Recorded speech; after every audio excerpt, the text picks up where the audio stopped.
जैसा कि last episode में हमने देखा कि टैन शैंग हॉस्टल 7 का बिग बॉस बन गया था, लेकिन तभी वहाँ एक लड़की और आती है और परंपरा के अनुसार अब टैन शैंग उससे लड़ने लगता है। उस लड़के की स्पिरिट सोल रैबिट की है और वो लड़की बहुत ज्यादा शक्तिशाली है। उन दोनों की फाइट में दोनों एक दूसरे पर भारी पड़ते हैं और फिर लास्ट में लड़की टैन शैंग को हरा देती है और अब हॉस्टल 7 का बिग बॉस उस लड़की को बना दिया जाता है। इस लड़की का नाम जीवू है। यहाँ पर कोएड हॉस्टल है क्योंकि यहाँ सब सिर्फ बच्चे हैं, इसलिए गर्ल्स और बॉयज अलग अलग हॉस्टल में नहीं रहते। अब सब फिर एक दूसरे की सोल पार पूछते हैं और जब टैन शैंग उन्हें अपनी सोल पार फुल बताता है तो सब बच्चे बहुत चौंक जाते हैं। अब वहाँ फिर टीचर आते हैं और टैन शैंग को उसका ब्लैंकेट देते हैं। असल में हॉस्टल 7 के अंदर रहने वाले सभी बच्चे वर्किंग स्टूडेंट्स थे, यानी वो यहाँ रहकर पार्ट टाइम जॉब भी करते थे ताकि वो अपनी फीस भर सके। अब फिर टीचर टैन शैंग और जीवू को उनके काम बता के वहाँ से चले जाते हैं। अब टीचर उसे सिर्फ एक ब्लैंकेट देकर गया था और जीवू के पास कोई ब्लैंकेट था ही नहीं, इसलिए वो टैन शैंग से अपने और उसके दोनों के बेड्स को मिलाकर एक करने को कहती है ताकि वो दोनों एक ही बेड पर सो सके।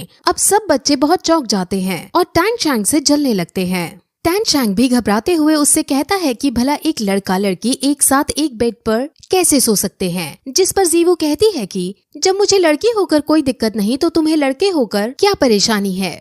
अब फिर वो बेड्स को अटैच करता है और दोनों सो जाते हैं। अब अगले दिन वो सभी बच्चे मेस के अंदर खाना खाने जाते हैं और जीवू को ऊपर फ्लोर पर खाना खाने का मन था, लेकिन वहाँ उसे ये पता चलता है कि ऊपर वाला फ्लोर अमीरों के लिए है और गरीबों के लिए ऊपर जाना मना है। अब ये सुनकर सभी को बहुत बुरा लगता है क्योंकि ऊपर बैठे अमीर लोग उन्हें चिढ़ा भी रहे होते हैं। हॉस्टल 7 के सभी बच्चे अब नीचे के फ्लोर पर ही खाना खाने के लिए बैठने लगते हैं, लेकिन तभी वहाँ ग्रैंड मास्टर आते हैं। ग्रैंड मास्टर वही है जिसे टैन शैंग ने अपना टीचर बनाया था। ग्रैंड मास्टर टैन शैंग के पास आकर उसे अपने साथ ऊपर खाना खाने को कहते हैं क्योंकि उनको टैन शैंग से कुछ बातें करनी थी, लेकिन टैन शैंग को फिलहाल अपने दोस्तों के साथ रहकर ही खाना खाना बेहतर प्रतीत होता है और वो उनसे खाना खाने के बाद मिलने को कहता है। अब टैन शैंग अपने दोस्तों के पास जाता है, जहाँ जब उसके दोस्तों को ये पता चलता है कि टैन शैंग के टीचर ये हैं तो उन्हें बहुत अजीब लगता है क्योंकि सबको ये बात पता थी कि ग्रैंड मास्टर रैंक 29 पर पहुँचे हुए हैं, लेकिन उससे आगे नहीं बढ़ पा रहे हैं, जिस वजह से उनका कभी कभार मजाक सा भी बनाया जाता है। और जब टैन शैंग के दोस्त टैन शैंग के सामने ही ग्रैंड मास्टर का मजाक सा उड़ाने की कोशिश करते हैं तो टैन शैंग गुस्से में आकर उन्हें धमकी देता है कि अगर तुमने मेरे टीचर के बारे में एक और बार मजाक उड़ाया तो तुम्हारे लिए अच्छा नहीं होगा।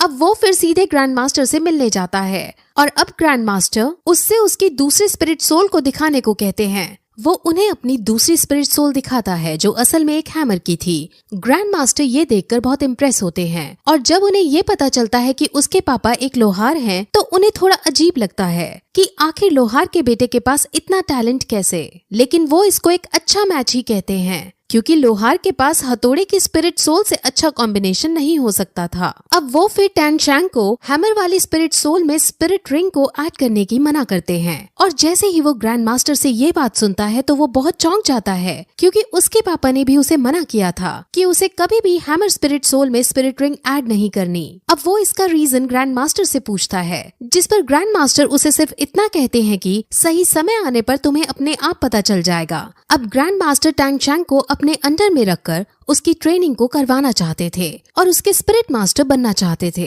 लेकिन स्पिरिट मास्टर बनने के लिए उसे अपनी रैंक बढ़ानी होगी। अभी उसकी रैंक 10 है और रैंक 11 पर पहुंचने के लिए उसे स्पिरिट रिंग की जरूरत होगी और स्पिरिट रिंग उसे सिर्फ 20 को मारकर ही मिल सकती है, जिस वजह से वो अब एक खास तरह के जंगल में जाने का डिसाइड करते हैं ताकि उस खास तरह के जंगल में जाकर उन्हें शिकार करने के लिए 20 मिल सके।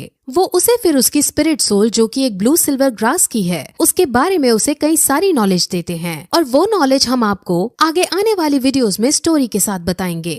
अब फिर टैन शैंग अपने हॉस्टल में सोने के लिए जाने लगता है क्योंकि कल उसे जल्दी उठकर ग्रैंड मास्टर के साथ जाना था, लेकिन हॉस्टल में जाते वक्त उसे रास्ते में जीवू दिखती है। असल में जीवू समझ जाती है कि पिछले दिन टैन शैंग मन से उससे हारा था और उसने अपनी पूरी एबिलिटीज नहीं दिखाई थी, इसीलिए अब जीवू उसे रास्ते में रोककर फाइट करना चाहती थी। अब वो दोनों फाइट करते हैं और फाइट करते वक्त दोनों के बीच एक रोमांटिक एंगल भी नजर आता है और तभी वहाँ एक लेडी टीचर उन्हें इस कंडीशन में देख लेती है और उन्हें गलत समझ लेती है। वो इतने छोटे बच्चे थे और दूसरी बात वो पब्लिक में ये सब कर रहे थे, जिस वजह से वो उनको डांटने लगती है, लेकिन जीवू इतनी शरारती थी कि वो टीचर को ही धक्का मारकर वहाँ से चली जाती है। अब फिर अगले दिन टैंग शैंग ग्रैंड मास्टर के साथ गाड़ी में बैठकर जंगल में जाने लगता है और रास्ते में वो उसे कई तरह के बीज के बारे में नॉलेज देता है।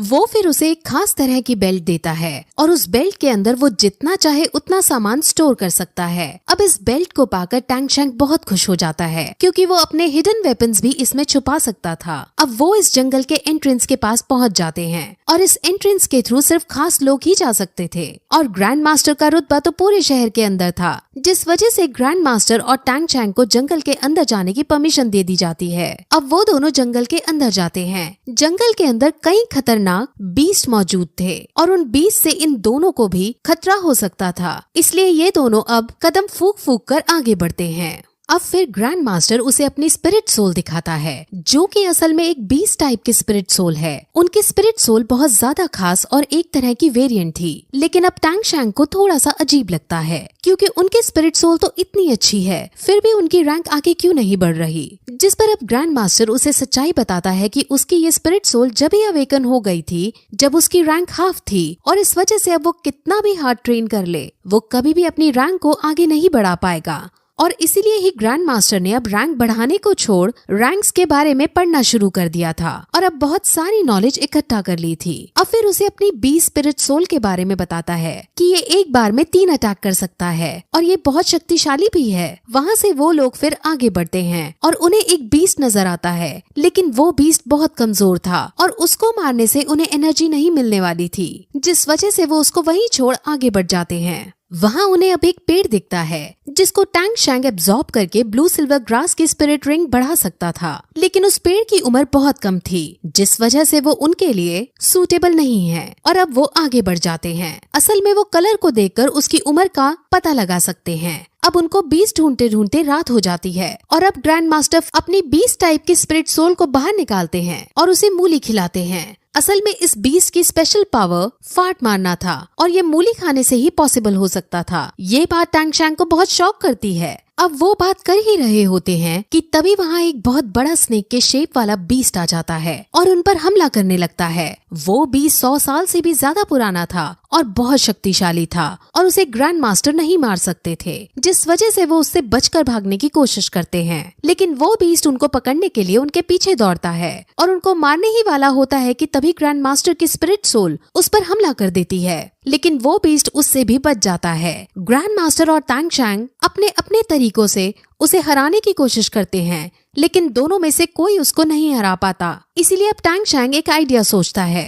टैंग शैंग अपने ग्रैंड मास्टर का साथ छोड़ चुपके से उससे लड़ने जाता है और अपने हिडन वेपन से उसके मुंह पर वार कर देता है, जिस वजह से वो बीस्ट वहीं तड़प तड़प कर जमीन पर गिर जाता है। अब फिर ग्रैंड मास्टर भी उसको देख लेते हैं और टैंग शैंग को डर लगता है कि कहीं इन्होंने मुझे देख तो नहीं लिया। वो सबसे अपने हिडन वेपन्स को छुपाना चाहता था। अब ग्रैंड मास्टर उसके पास आते हैं और उनको खुशामती से उसका हिडन वेपन नहीं दिखता और ग्रैंड मास्टर को यही लगता है कि टैंग शैंग का चाकू तुक्के से इसके मुंह पर जा लगा है और ये बीस्ट तुक्के से मर गया है। अब ग्रैंड मास्टर बहुत खुश होते हैं क्योंकि अब इस बीस्ट की एनर्जी खींचकर वो टैंग शैंग को स्पिरिट रिंग दिला सकते हैं। अब ग्रैंड मास्टर की ये बात सुनकर कि उसको इस बीस्ट में से एनर्जी खींचनी है, वो डर जाता है क्योंकि उसे ये लग रहा था कि स्नेक की एनर्जी से उसकी स्पिरिट सोल जो कि ब्लू सिल्वर ग्रास है वो तबाह हो जाएगी। लेकिन ग्रैंड मास्टर उसे समझाते हैं कि ऐसा कुछ नहीं होगा, बल्कि इसको खींचकर तुम्हारी स्पिरिट सोल और ज्यादा मजबूत हो जाएगी। अब टैंग शैंग ऐसा ही करता है और ग्रैंड मास्टर के बताए अनुसार वो उसकी एनर्जी को एब्जॉर्ब करके मेडिटेट करने लगता है।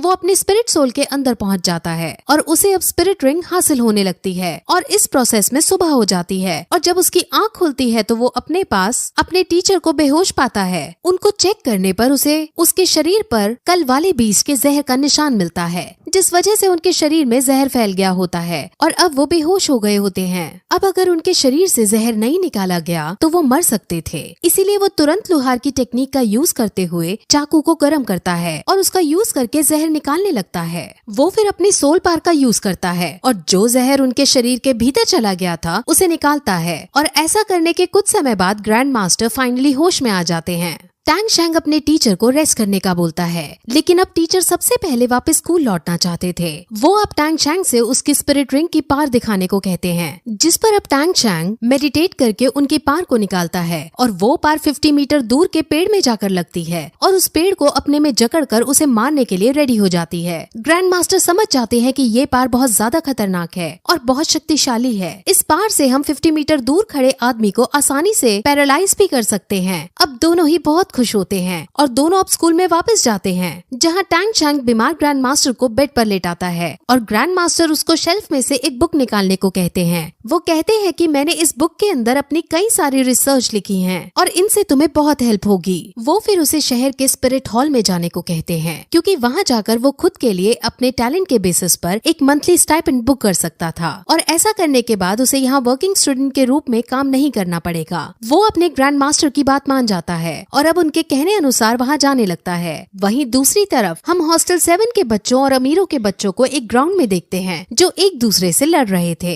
असल में उनमें लड़ाई हो गई थी और उनके बीच ये डिसाइड होता है कि वो एक एक करके अपने ग्राउंड से एक मेंबर भेजेंगे और जो ग्रुप हारेगा वो कमजोर साबित होगा और उसे दूसरे ग्रुप को बॉस बोलना होगा। हॉस्टल 7 की लीडर जीवू बनी थी और जीवू अपने ग्रुप से एक लड़के को लड़ने के लिए भेजती है। इस लड़के की स्पिरिट सोल लायन की थी और वो अब अमीरों के ग्रुप से जो बच्चा आया था उससे लड़ने लगता है। उनकी लड़ाई बहुत आइकॉनिक लेवल की चलती है, जिस वजह से हॉस्टल 7 का ग्रुप हारने लगता है और जीवू को बहुत बुरा लगता है। अमीरों के बच्चे जीवू को खरगोश कहकर भी चिढ़ाने लगते हैं और तभी वहाँ टैंग शैंग आ पहुँचता है। टैंग शैंग को देखकर जीवू बहुत खुश हो जाती है और वो उसको अमीरों की सारी करतूतें बता देती है। अब टैंग शैंग सब समझ जाता है और वो चुपके से कुछ पेबल्स इस वे में फेंकता है कि अमीर बच्चा लड़खड़ा जाता है और हॉस्टल 7 के बच्चे को मौका मिल जाता है और वो तुरंत अमीर बच्चे पर अटैक करके उसे हरा देता है। अब अमीर बच्चों के ग्रुप को गुस्सा आ जाता है और उनके ग्रुप से सबसे ताकतवर बच्चा लड़ने आ जाता है और उसका सामना टैंग शैंग करता है।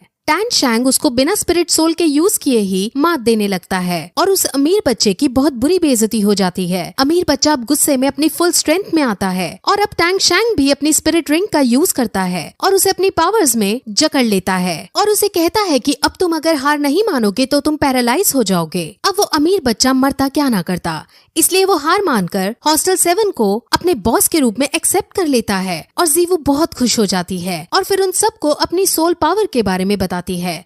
उसकी सोल पावर रैंक 12 की थी और सब ये सुनकर बहुत चौंक जाते हैं। अब टैंग शैंग ग्रैंड मास्टर के कहे अनुसार स्पिरिट हॉल एकेडमी में जाने लगता है और वहाँ पहुंचकर उसे अपने गांव वाले स्पिरिट मास्टर दिखते हैं और यही इस जगह पर ये एपिसोड खत्म हो जाता है।